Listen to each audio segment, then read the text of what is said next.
So today we are doing more excavating with a rented machine.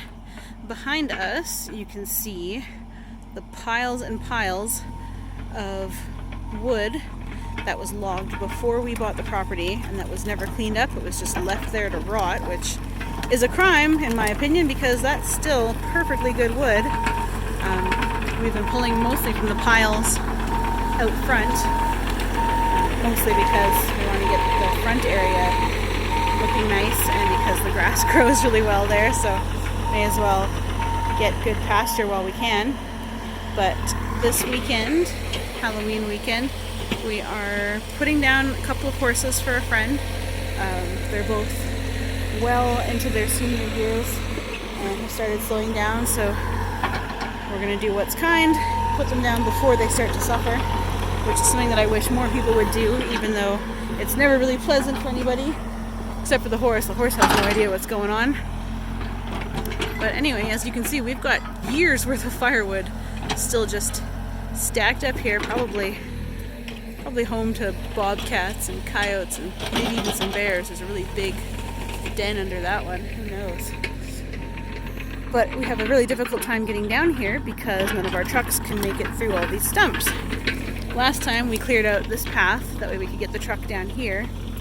And we have been pulling mostly just from the ground, cleaning up the logs and sticks that are laying around. But it's been pretty slow going.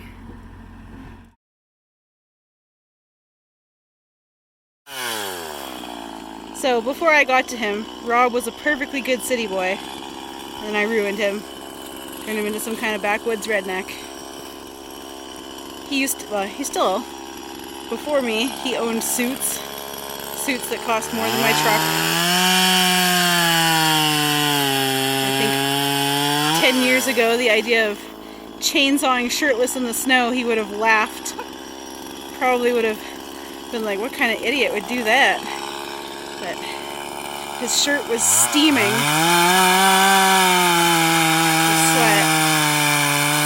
We're using our sleds to sled the firewood up to the house. We're not quite out yet, but we really wanted to get to this pile before it got buried. So just now I thought that somebody was shooting in our back bush, which is not uncommon. A lot of hunters come up here.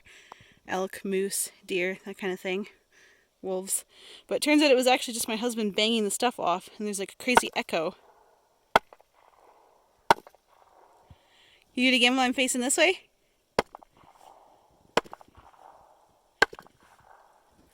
The echo's not usually that strong.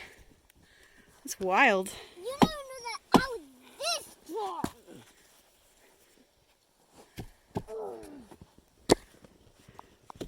This tree still has leaves on it. So at our place, even the smallest part of the family needs to help out. Hey buddy, are you doing a great job stacking firewood into your sled? You throwing wood at me on camera? Usually you ask me to. Not usually on camera. Okay, that's enough there, Gabe.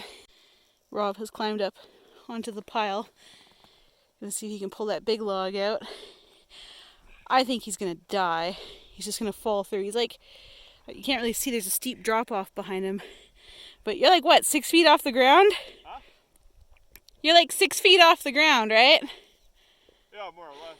So if he falls between the logs, I'll get really cold. he's gonna get really cold.